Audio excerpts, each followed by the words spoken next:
Hey guys, what's up? It's Meg here from AVO. I'm with Mike Morrison from Morrison's Outdoor Adventures, and we're going to talk to you about recovery gear today.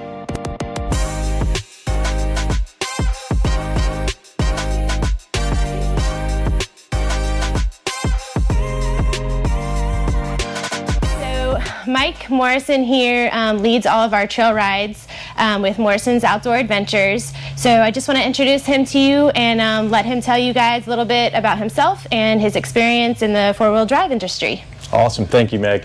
So yeah, my name's Mike Morrison. I run Morrison's Outdoor Adventures with my wife Sarah, and I've been doing four-wheel drive training now professionally for about 11 years. Military groups, recreational groups, and commercial groups in technical vehicle driving, off-road, as well as recovery. Cool, Mike, that's awesome. All right, guys, so a lot of you guys are new to this industry. You just started building your trucks and you're excited to get out there, get on the trails, but you kind of don't know where to start yet with recovery gear. So that's where Mike comes in. And Mike, will you kind of tell our customers, like, what should they look for, like, when they're first starting out? All right, so the first thing to kind of start thinking about when you're looking to purchase recovery gear and things like that, there's a lot of stuff on the market. Some of it's good, some of it's not so good. Looking what we've got here in front of us, we've got one of the ARB Recovery Kits. This is a good starter kit to kind of start out with, and we know that the gear is very good. It comes with a good quality tree strap for winching or connecting to anchor points. It's over 3 inches wide or 3 or more inches wide for wrapping around a tree. It's also long enough to handle larger trees. It's got a good minimum brake strength rating on it, and it's easy to find in your bag even at nighttime because of the bright colors.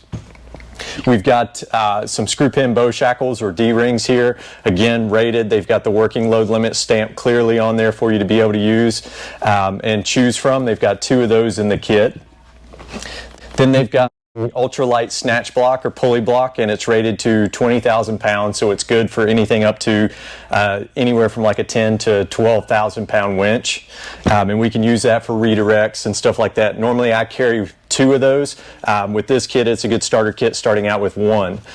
Next piece, this orange strap here, is what we call a snatch strap. So a snatch strap is for kinetic recoveries. It's a giant rubber band. So we're looking at about 20 to 25% stretch, being able to use it in vehicle-to-vehicle extraction, and it kind of absorbs that initial shock load. Good quality strap. Again, it's a bright color, easy to find even at nighttime when it's in the kit. And this would be a good one for, say, like your Jeep Wranglers, Jeep Gladiators, Toyota Tacomas, Toyota 4Runners, as far as size and rating. If you step up to something larger like a big diesel truck or something like that, you may want to get a larger strap for that. Also in this kit, they've got a winch extension strap. While this can't necessarily pass through like a pulley block or anything like that, like a winch extension rope, it can be used to lengthen recovery points closer to you, or it can be used in line and single line pulls. It does have a lot of reach to it. It is a longer strap, but what's nice is it does fold up into a nice, easy to carry kind of roll so that you can put it in the bag. Again, this would kind of be rated for something similar to like your mid-size vehicles like we talked about earlier. Cool. Also with this kit, and these are really good, especially in public parks, for kind of notating that there is a recovery going on. That way people see them hanging. This is a winch line parachute or a recovery parachute. It's a weighted blanket that you can open up and put over the line. Also for nighttime, it's got reflective coating over it, so if headlights hit it, people will see it. So if you're somewhere like Windrock or Uwharrie National Forest, and somebody on an ATV or side-by-side comes around the corner, they'll easily see that this is hanging out there. And it will also help with knocking down a line that potentially broke. So for the most part, that's what comes in the ARB kit. There are some things that I kind of like to add to it for extra to carry.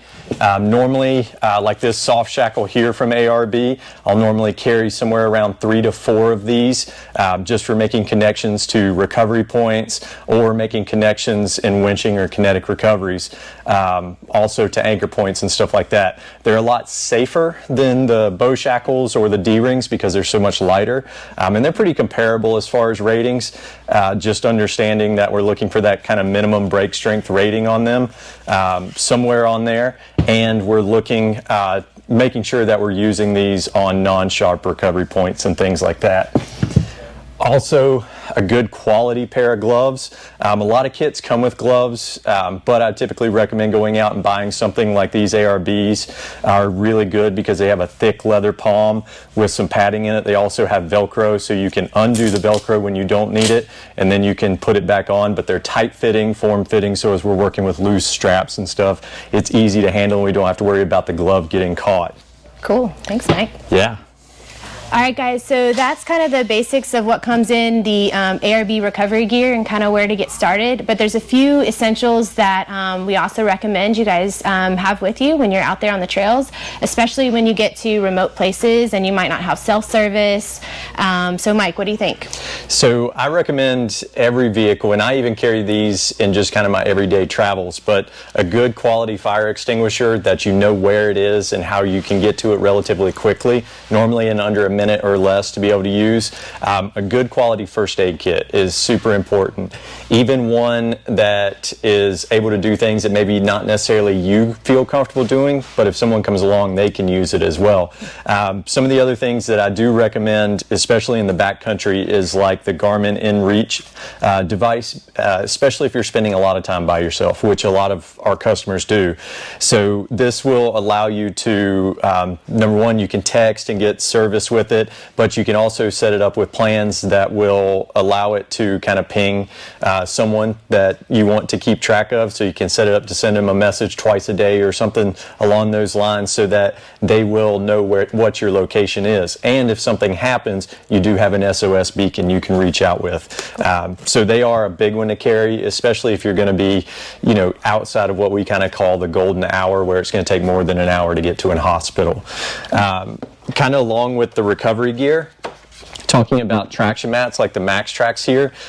Probably traction mats are one of my favorite, but they're probably one of the most misused and least used recovery gear. They do work great though, even in mud, for ramping up on ledges, sand, things like that, leveling out your rooftop tent at night so you don't have to sleep at an angle. But typically you can get them in sets of 2, but we do recommend carrying 4. Cool. And we actually had to use a lot of these on our last intermediate trail ride. Yeah. All right, guys, so now that you have all your gear and you're ready to go out on the trails, now you're like, where do I start? How do I learn how to use this stuff? And that's also where Mike comes in with Morrison's Outdoor Adventures. Yeah, so we offer a host of different training classes. We do a level 1, a level 2 training, which are mostly driving. Level 2 does incorporate some recovery stuff into it, kind of real world scenarios where we actually do get stuck, and then work through a recovery getting that vehicle out. But we also offer a full day recovery class where we cover winching, high lift jack or hydraulic jacks, as well as traction extractions and kinetic extractions, and it is hands-on, so we spend all day doing that. It's about an 8-hour class, and we go in, get really in-depth with winching with mechanical advantage and redirects and how you can use your winch to move really heavy loads. Cool, that's awesome.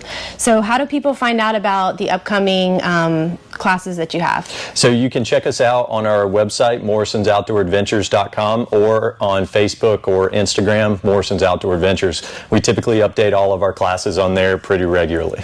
Cool, that's awesome. Thanks, Mike. Thank you. All right, guys, so we also have AVO trail rides. All these are led by Mike and his wife, Sarah, from Morrison's Outdoor Adventures. So check out our website. We have those listed all the time. We have beginner, intermediate, and advanced rides. So check out those upcoming dates, and we hope to see you on the trails. All right, guys, if you like this video, please click the like button and subscribe to our channel. And if you want to find out about Morrison's Outdoor Adventures and the different classes they provide, check the link below. And if you want to find out about upcoming trail rides, head to our website, AshevilleVehicleOutfitters.com, and we'll see you soon.